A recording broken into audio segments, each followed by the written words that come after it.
फार अधिक बोलूही नाही, कारण त्यांचं व्यक्तिमत्वच हे सगळ्यांनाच भरभरून आवडणार असं.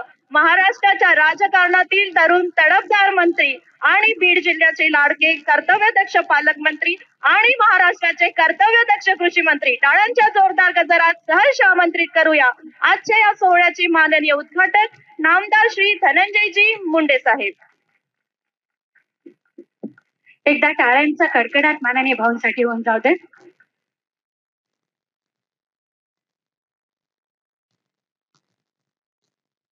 शंभरव्या अखिल भारतीय नाट्य संमेलनाच्या निमित्तानं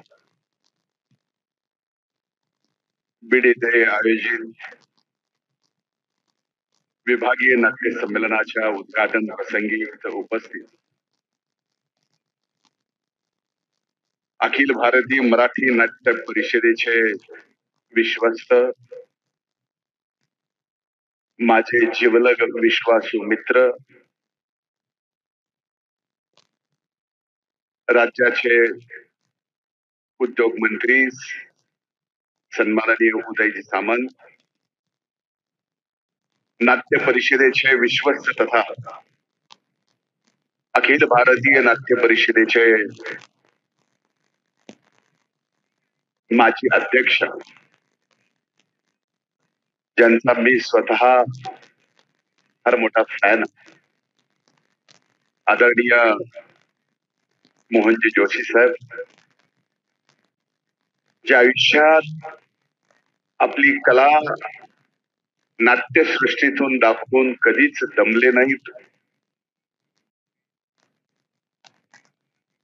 ते माझे मित्र आदरणीय प्रशांतजी दामले, विधिमंडळातील आमचे ज्येष्ठ मार्गदर्शक आदरणीय प्रकाशदादा सोळंके, बीडच्या नाट्य परिषदेच्या कार्याध्यक्ष आदरणीय डॉक्टर दीपा काकू क्षीरसागर,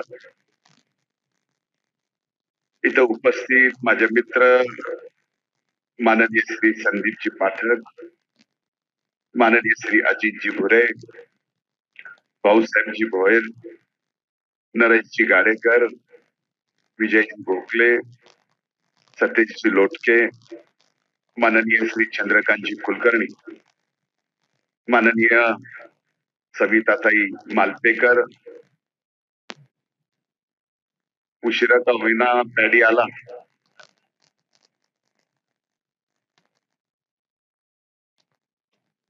पॅडी कांबळे, माननीय दिलीप गोरखे, माननीय गौरीताई कुलकर्णी, माननीय सचिनजी पाटील, राजकिशोरजी मोदी, बीड जिल्ह्याच्या कर्तव्यदक्ष जिल्हाधिकारी माननीय दीपाताई मुधोळ मुंडे, कल्याणरावजी आखाडे, बबनरावजी कवठे, जिल्ह्याचे पोलीस अधीक्षक माननीय नंदकुमारजी ठाकूर, नगर परिषदेच्या मुख्य कार्यकारी अधिकारी नीताताई अंधारे, नाट्य संमेलनाचे स्वागत अध्यक्ष माननीय डॉक्टर योगेशजी क्षीरसागर, माननीय डॉक्टर आमच्या भगिनी सरिकाताई क्षीरसागर, शिवानंदजी क्षीरसागर, माझे मित्र सुधीरजी निकम, व्यासपीठावर आजच्या या विभागीय नाट्य संमेलनाच्या उद्घाटन प्रसंगी उपस्थित असलेले सर्व मान्यवर आणि आज या नाट्य परिषदेच्या विभागीय उद्घाटन संमेलनाला उपस्थित रसिक प्रेक्षक बंधू भगिनीनो आणि माझ्या इथं उपस्थित पत्रकार मित्रांनो, सर्वप्रथम या सर्व मान्यवर आमच्या मनावर अधिराज्य कलगणारा या सर्व मान्यवर कलाकारांचा आणि माझी आज बाहेर वाजले ना, आज माईक मधूनच फटाके वाजले. बीडीसी मातीच लई वेगळी. आज डॉक्टर बाहेर वाजवायचे विसरले म्हणून माईक बघा विसरला. आपली सिस्टीम काय विसरत. या सर्व मान्यवरांचा आणि माझे जिवलग मित्र राज्याचे उद्योग मंत्री उदय सामंतजी, या जिल्ह्याचा नागरिक या नात्यानं, परळी वैद्यनाथाचा आमदार या नात्यानं, मंत्रिमंडळातील तुमचा सहकारी या नात्यानं, आणि विशेष म्हणजे या जिल्ह्याचा पालकमंत्री म्हणून आपल्याला मित्र म्हणून स्वागत करताना नक्कीच मला या ठिकाणी अभिमान वाटतो आणि आनंदात वाटतो. आपल्या सर्वांचं स्वागत करतो. जीवनामध्ये अनेक कार्यक्रम केली, वेगवेगळ्या साहित्य संमेलनामध्ये जाता आलं, जीवनात असंख्य नाटकं पाहिली, नाट्यगृहात आपल्या सोबत आयुष्यात झालेली नाटकं पण भोगली.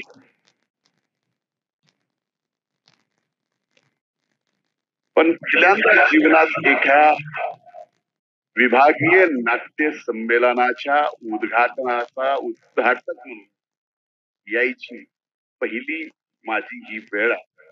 म्हणून सर्वप्रथम उद्घाटक या नात्यानं या विभागीय अखिल भारतीय मराठी संमेलनाचं उद्घाटन झालं असं उद्घाटक या नात्यानं मी आपल्या सर्वांच्या समोर जाहीर करतो. खर तर आपल्या या महाराष्ट्राच्या मातीला कलेचा फार मोठा वारसा, हा वारसा सहजासहजी लाभलेला नाही. मराठवाडा, बीड या जिल्ह्यात कला व खऱ्या अर्थानं विशेष करून नाट्य क्षेत्रामध्ये अनेक अनमोल हिरे, त्यातले काही इथे आहे, काही आले नाही. खर तर बीड जिल्ह्यामध्ये अंबाजोगाई हे मराठी भाषेचं आद्यकवी मुकुंद राजांचं जन्मस्थान. आपण अनेकदा सभागृहामध्ये, मी विरोधी पक्ष नेता असताना म्हणजे मी एका आपल्या राजकीय नाट्यकलामध्ये एका वेगळ्या पात्रात असताना जी भूमिका मांडत होतो की मराठीचं विद्यापीठ आमच्या अंबाजोगाईला करा, ते याच कारणामुळं की आमच्या आद्यकवी मुकुंदराजांची जन्म हे अंबाजोगाईला, आणि इथेच विवेक सिंधू या नावाच्या ग्रंथाची सुद्धा निर्मिती त्या आद्यकवी मुकुंदराजांनी केली. हा वारसा आहे बीड जिल्ह्यात. अंबाजोगाई हे नाव आणि नाटक हे विषय एकत्र निघाले की अनेक जणांना आठवत असेल, इथं बसलेल्या अनेक प्रेक्षक रसिकांना सुद्धा आठवत असेल, काही जणांना लक्षात सुद्धा नसेल. केशवराव देशपांडे यांचे नाव घेतल्याशिवाय आजच्या या व्यासपीठावरती विभागीय नाट्य संमेलनाचं उद्घाटन पूर्णच होऊ शकत नाही, असं माझं व्यक्तिगत मत. आमच्या दीपा काकूंनी या ठिकाणी या कार्यक्रमाच्या प्रमुख रंगमंचाला स्वर्गीय सुहासिनी किर्लेकर यांचं नाव दिलं. एक प्रसिद्ध साहित्य व सामाजिक जाणीव असलेल्या कवयित्री म्हणून ज्यांची ओळख होती, त्यांच्या कन्या म्हणून आज आमच्या दीपा काकू त्यांचा समृद्ध वारसा चालवत आहेत, हे मला सांगायला या ठिकाणी अभिमान वाटतो. दीपा काकूंनी जिल्ह्यातील नाट्य चळवळीला चांगले दिवस आणले. आमच्या परळीतही खरे वेगळे नाट्य तिथं होतात, पण आमच्या परळीतही अखिल भारतीय मराठी नाट्य संमेलनाची शाखा दीपा काकूंमुळे चालू आहे. बाकी सगळ्या शाखा वेगळ्या. नाट्य क्षेत्राकडे एक चळवळ म्हणून सुरुवातीपासून पाहिले जात आहे. स्वर्गीय केशर काकू क्षीरसागर यांच्या घराण्यात भरतभूषण क्षीरसागर साहेबांनी व दीपा काकूंनी त्यांच्या नंतर पुढे जो त्यांचा वारसा फक्त राजकारणाचा नाही, साहित्यासोबत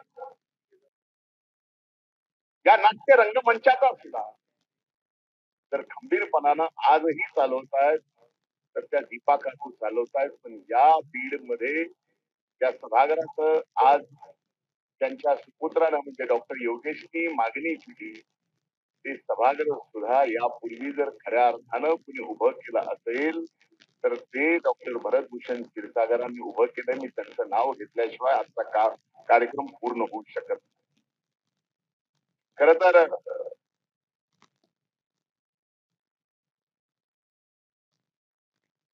मोहन जोशी साहेबांच्या बाबतीत काय म्हणतात,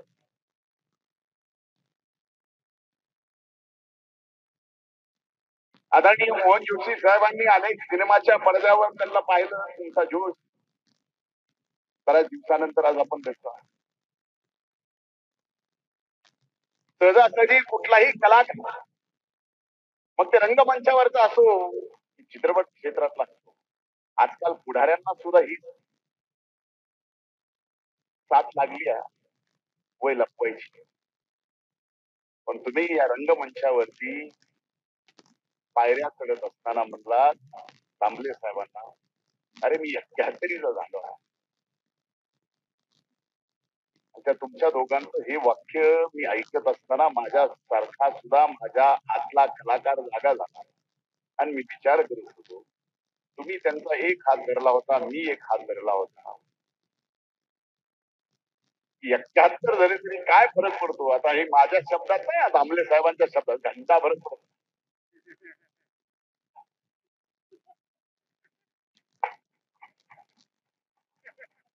खरंय का? बीड मध्ये तुम्ही बीड मध्ये, त्यामुळे काळजी करू नका, मी पालकमंत्री म्हणून. आणि त्यांनी सल्ला दिला जोशी साहेबांना की तुम्ही आणखीनही आता चला परत या. काय काय काय भयानक. आणि तुमच्या दोघांचे वाक्य आणि एक जीवपणा एक रूपपणा पाहताना मला एक तुमच्या दोघांचा चित्रपट, आता त्या चित्रपटाचं नाव मी सांगत नाही, फारच उघडपणाने होतात. पण त्या दोन्ही त्या एका चित्रपटात तुम्ही दोघ जण एकाच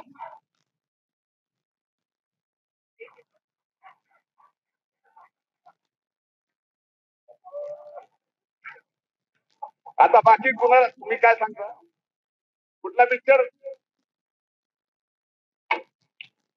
याला म्हणतात बीड.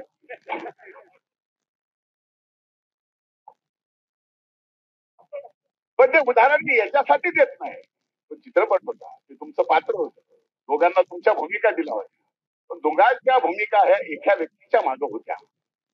पण आजही तुमच्या दोघांच्या भूमिका आज ते अखिल भारतीय नाट्य संमेलनाच्या हा वारसा पुढे पिढ्या चालू आहेत, या उद्देशासाठी तुम्ही दोघांची ही एकत्र भूमिका आज माझ्या दृष्टीनं फार मोठी, ते मी विसरू शकत नाही. खर तर या मंचावर आपल्या सर्वांचे लाडके आदरणीय प्रशांतजी दामले साहेब अध्यक्ष. मी आपल्याला अनेकदा परळीत बोलवलेलं आहे. आपले अनेक प्रयोग मुंबईत पाहिलेत, पुण्यात पाहिलेत. त्या स्वर्गीय मुंडे साहेबांचं आपण नाव घेतलं, त्यांच्यासोबत मीही सावली सारखा त्यांच्या बाजूला बसून मागे बसून त्यावेळेस पाहिलं. आणि आजही मी त्यांना पाहतो, तुम्ही पाहतो. म्हणजे 20-25 वर्षापूर्वी ज्या प्रशांत दामलेंना मी पाहिलं, त्यांना आज पाहत असताना 25 वर्षानंतर तुमच्या तुसभरही फरक चेहऱ्यामध्ये दिसत नाही. एवढे तरुण कसे.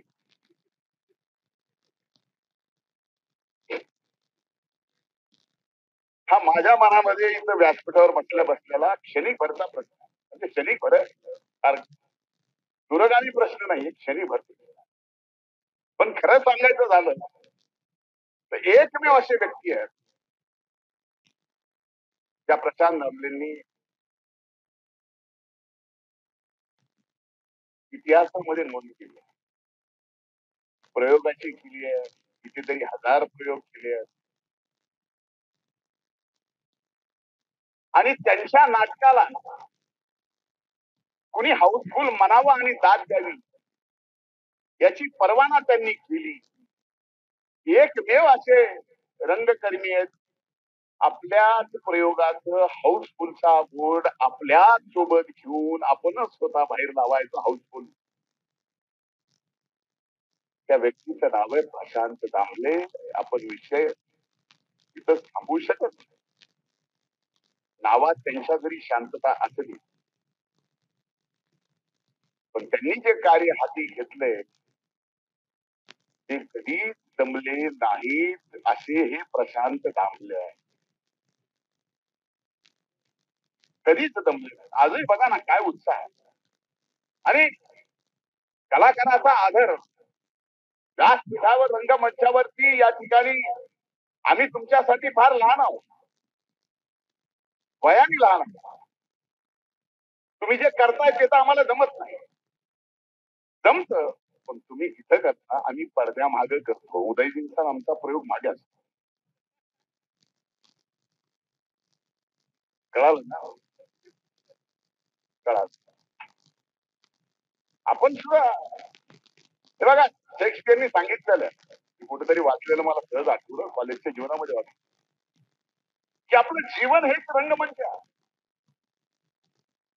आणि जीवन जगत असताना जसं जसं वय वाढेल तसं तसं जीवनामध्ये ज्या ज्या गोष्टी आपल्याला घडत असतात, ज्या ज्या वयात जे जे काही घडत असतं ते प्रत्येक पात्र असतं. त्यामुळं जीवन एक रंगमंच आहे. तसे तुम्हाला वेगवेगळे पात्र करावे लागतात. तसं उदयजींना सुद्धा विचारा की त्यांच्या जीवनामध्ये सुद्धा जे करताय ते रंगमंच आहे पण ते सामाजिक क्षेत्रात. पण एकदा का तुम्ही भूमिका घेतली की त्यांनी उदयजींनी घेतलेल्या कुठल्याही भूमिकेत कसल्याही व्यासपीठावर म्हणजे कुठल्याही त्यांचा उदोच होतो. म्हणजे प्रशांत दामले मध्ये जसं जे आहे ना तसं तुमच्या जिथं जाल तिथं तुमचा उदो होतो. हे कसं हे मला पटलं. काही गोष्टी मित्रांनी आता लपून नाही ठेवायच्या. जिवलग मित्रांनी तर बिलकुलच नाही. म्हणून ह्या सगळ्या गोष्टीचा विचार करता या मातीतल्या अनेक मान्यवरांची नावं घेतल्याशिवाय या ठिकाणी मी उद्घाटन या नात्यानं माझे विचार संपू शकत. माझे मित्र मकरंद अनासपुरे आज ते इथं आले ना त्या कार्यक्रमाला आले ना मला जीवलं. आपण अनेक चित्रपट त्यांचे पाहिले. पण एक गोष्ट लक्षात घ्या आपल्यात आणि हिंदी चित्रपट सृष्टीमध्ये आपल्या महाराष्ट्रातल्या मराठीतल्या नाटकामध्ये आणि इतर भाषाच्या नाट्यकर्मामध्ये परत मकरंद अनासपुरेंनी एक चित्रपट या बीड जिल्ह्याच्या सुपुत्राने कलाकार म्हणून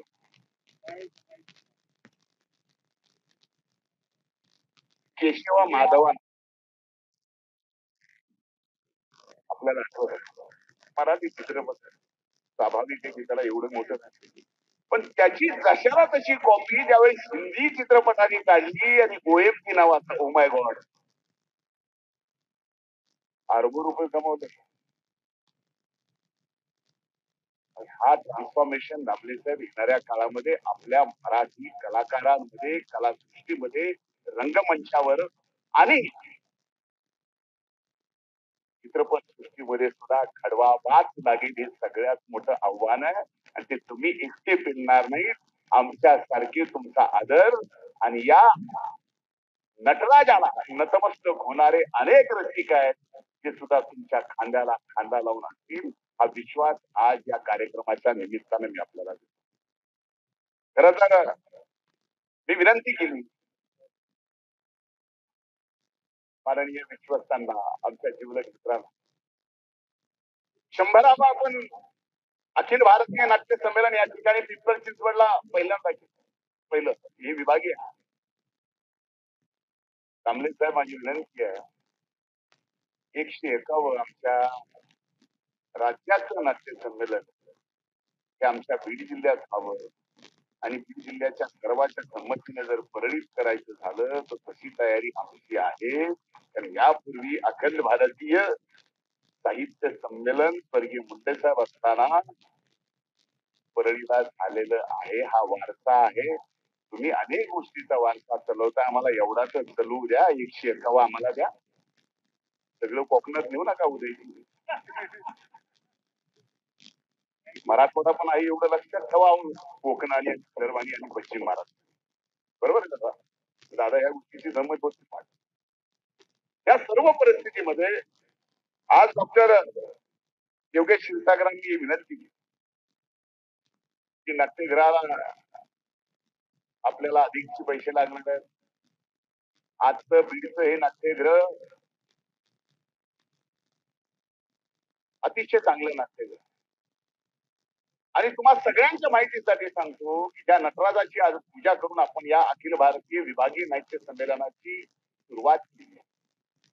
त्या नटराजाच्या नावाने मराठवाड्यातलं एकनाथ जे आहे आपलं नाट्य मंदिर संभाजीनगर त्याच्याही अगोदरचं नाट्यगृहात कुठलं असेल तर परळीचं नटराज रंग मंदिर होतं हे कोणालाही विसरता येणार नाही. ज्याला आज आम्ही नाव स्वर्गीय लोकनेते गोपीनाथरावजी मुंडे नटराज रंग मंदिर जुनं होतं, रिपेअर केलं. पण मी आपल्याला सांगतो ना, आज शब्द देतो. उदयजीने सांगितल्यावर ते तसं त्यांनी एकदा जबाबदारी घेतली की ते म्हणजे आपल्या मराठवाड्यामध्ये मंदिर असा चिऱ्याचा दगड आहे. कुठेही टाकला की फिट बसतो.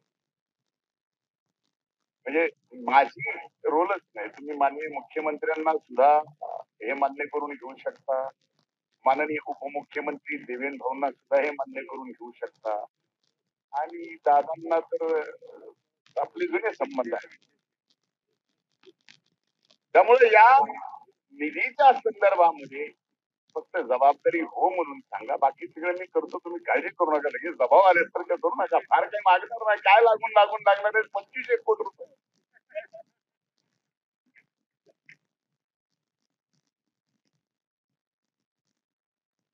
फक्त पुढे जरी सोबत असताना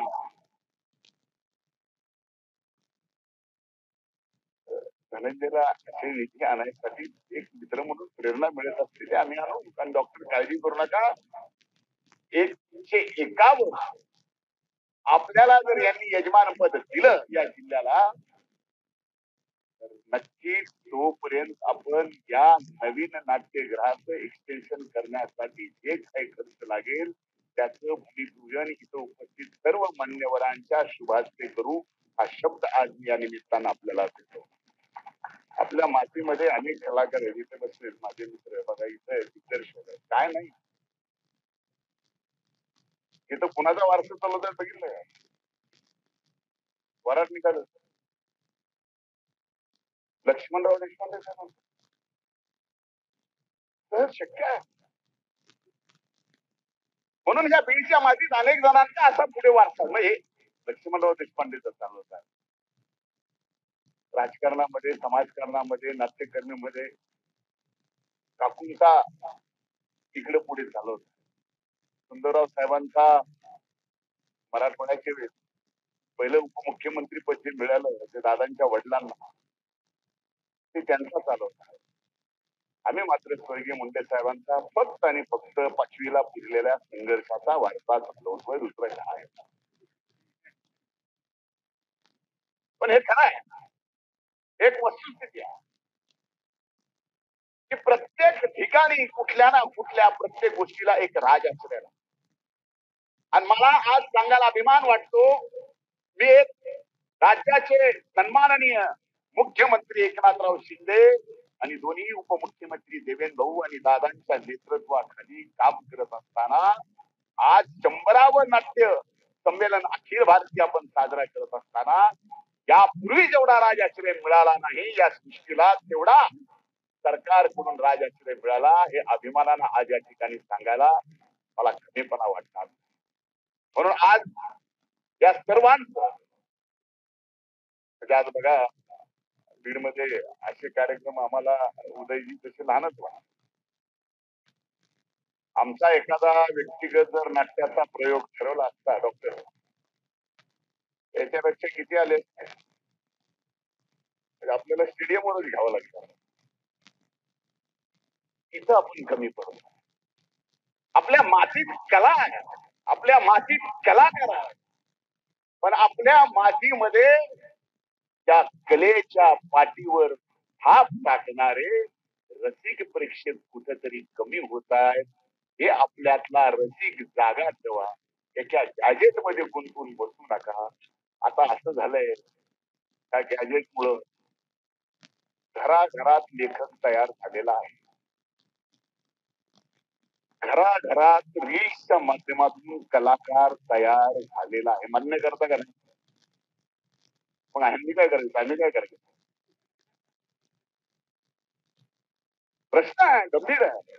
म्हणजे मी तर आज हा कदाचित त्याच्यावर टीका होईल, ट्रोल होईल, मी आयुष्यात त्याची पर्वा केली नाही. पण आजकाल आपण जे रिहॅबिलिटेशन सेंटर म्हणतो ना, वेगवेगळ्या व्यसनापासून सोडवण्यासाठी, या व्यसनापासून सुद्धा येणाऱ्या 5 वर्षामध्ये रिहॅब सेंटर चालू करावं लागतील अशी परिस्थिती आहे. त्याच्याशिवाय आपली परिस्थिती सुद्धा सुधारणार नाही. म्हणून आजच्या या वैभवशाली कार्यक्रमाला त्या दीपाचा कुणी वारसा चालवला ना, आज विभागीय पातळीवरची बीडला आम्हाला यजमानपद दिलं. उद्घाटनाच्या प्रसंगी मी आपल्या सर्वांचं मनस्वी पुन्हा एकदा स्वागत करतो आणि एक विश्वास देतो की महाराष्ट्रातली ही नाट्यसृष्टी, महाराष्ट्रातले हे रंगकर्मी माझ्यासाठी माझ्या व्यक्तिगत जीवनामध्ये नटराजापेक्षा कमी नाहीत. हा शब्द मी आपल्याला देतो आणि ते अस्तित्व पिढ्याना पिढ्या राहील त्याची जबाबदारी घेतो. पुन्हा एकदा आपल्या सगळ्यांचं स्वागत करतो. थांबतो. खूप खूप धन्यवाद. जय हिंद, जय महाराष्ट्र. मनपूर्वक धन्यवाद. लोकशाही मराठी ऐका, पहा, जागरूक रहा.